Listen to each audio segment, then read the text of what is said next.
OAE, Auto Acoustic Emission, untuk screening pendengaran terutama pada bayi-bayi yang baru lahir yang beresiko, seperti pada bayi-bayi yang lahir dengan berat badan lahir rendah, hiperbilirubin, kemudian yang skor Apgar-nya rendah, kemudian pada bayi dengan orang tuanya ada riwayat ketulian dalam keluarganya.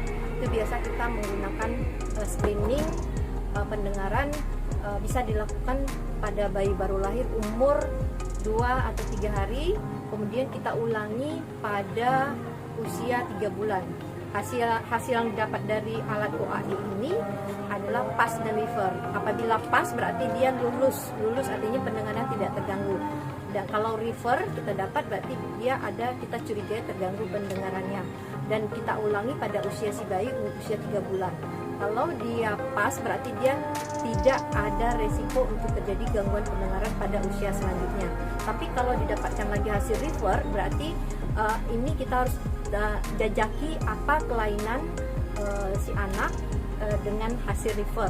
Dan apabila memang terganggu pendengarannya, kita harus intervensi pendengarannya itu sebelum usia emas anak untuk berbicara. Karena kalau intervensi kita tidak lakukan pada usia yang tepat, maka si anak nanti akan terjadi delay speech atau bicaranya akan terlambat. Jadi ini kegunaan pemeriksaan OAE.